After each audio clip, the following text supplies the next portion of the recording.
না টেনে সম্পূর্ণ ভিডিও দেখুন। হালকা ও সহজপাচ্য খাবার। বর্ষাকালে শিশুকে সবসময় হালকা ও সহজপাচ্য খাবার দিন। ভারী তেল, ঝাল বা ভাজাপোড়া খাবার একেবারেই কমাতে হবে।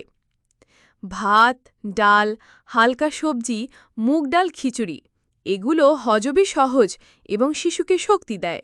বাইরে থেকে আনা ফাস্ট ফুড, চটপটি বা প্যাকেটজাত খাবার এই সময় একেবারে এড়িয়ে চলুন। স্যুপ, দুধ ও গরম খাবার। বর্ষায় ভেজা আবহাওয়ায় শিশুর শরীর গরম খাবারেই আরাম পায়। প্রতিদিন অন্তত একবার গরম দুধ দিন। চাইলে দুধে 1 চিমটে হলুদ মিশিয়ে দিতে পারেন। মুরগির স্যুপ বা সবজি স্যুপ শিশুর রোগ প্রতিরোধ ক্ষমতা বাড়ায় এবং শরীর গরম রাখে।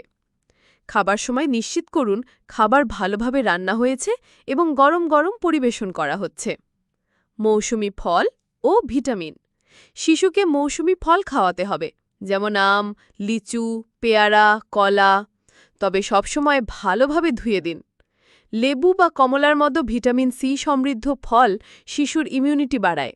চাইলে ফল কেটে রঙিন প্লেটে সাজিয়ে দিন, যাতে শিশুর খাবার প্রতি আগ্রহ বাড়ে। খুব ছোট শিশুদের ফল চটকে খাওয়ানো ভালো। পানি ও পানীয়। বর্ষায় সবচেয়ে বড় সমস্যা হল পানিবাহিত রোগ। তাই শিশুকে সবসময় ফোটানো ও ঠান্ডা করা পানি দিন। অনেক সময় বাচ্চারা পানি খেতে চায় না, এজন্য রঙিন কাপ, কার্টুন প্রিন্টের বোতল বা স্ট্র ব্যবহার করতে পারেন। সপ্তাহে 1-2 দিন হালকা লেবু শরবত বা গুড় মেশানো পানি দিলে শরীর সতেজ থাকে। বাইরের আইসক্রিম বা রাস্তার জুস এড়িয়ে চলুন। ছোট ছোট মিলস। একসাথে বেশি খাবার না দিয়ে ছোট ছোট ভাগে বারবার খাওয়ান। যেমন সকালে দুধ, একটু পরে ফল, দুপুরে ভাত ডাল, বিকেলে স্ন্যাক্স, রাতে খিচুড়ি বা হালকা খাবার। এতে হজম ভালো হয় এবং শিশুর এনার্জি সারাদিন বজায় থাকে।